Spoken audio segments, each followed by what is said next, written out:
بسم الله الرحمن الرحیم. سید احمد نور محمدی هستم از لیسه کلات غازی ولسوالی کوهستان، مدیر مکتب لیسه کلات غازی. و این گزارشاتی که همکاران عزیزمان تهیه میکنن و نظریاتی که از شاگردان واقعیتی هستند، یعنی جای دلدردی وجدانم دارن.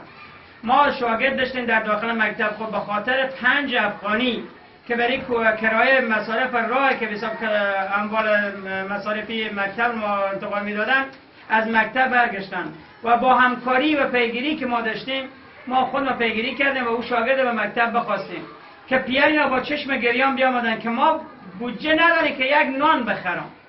و این بیسا موقعی که بچه می بیامدن گفتم 5 روپیه بدیم، من از خجالتی که داشتم ندادم به بچه، خود مبرد و خود چپ دادم، بچه من مکتب نمیدم. و ما با تونستیم باز کمک مالی هموطنان خود حساب در داخل قریه بدن، به مشکل از اونها را برطرف کنیم. و حال از همشهریان عزیزمان که در کشور سویدن زندگی میکنن خواهشمندیم که دادرسی و غمدلایی به ما بکنن، از درد دل محیط منطقه ما خبردار بشن، از موقعیت ما خبردار بشن، از این اولادای وطن که آینده سازان کشور از خبردار بشن. که اکثریت شاگردان ما پیگیری میکنیم غیر حاضری 5 روزه 4 روزه دارن.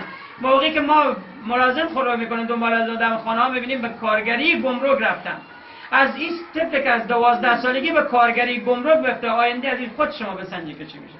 این از کشورهای همسایه و همچنین از مهاجرین و هموطنان عزیز که در کشورهای خارجی زندگی میکنن، از جمله کشور سویدن، این آرزوی ما هست، این آرزوی دیرینه شاگردان ما هست، همسایه های شما هستن، هم مسلکی های شما هستن، از رنج کشیده هایی که در کشور افغانستان زندگی میکنن. این آرزوی از شما دارن که اینا رو همکاری مالی بکنین که تا بتونن از گمرکات، کارگری، از ویسا به این کفش حتی کفش میرن حساب رنگ میکنن.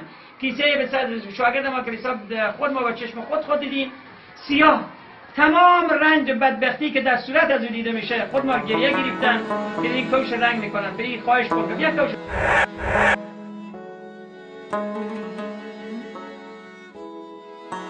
سلام علیکم.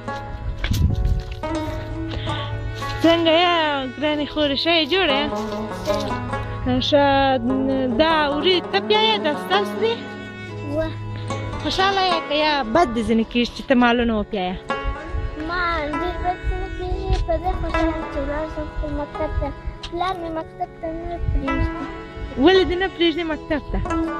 وایي چې ته مالونه پیایي. ښه، نو څه پیغام لرې چې څوک چې مکتب ووایي ښه دی او که یا که دا مالونه وپیایي ښه دی؟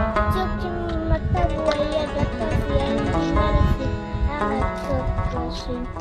نو دا ښه نه وي چې مالونه وپیایي؟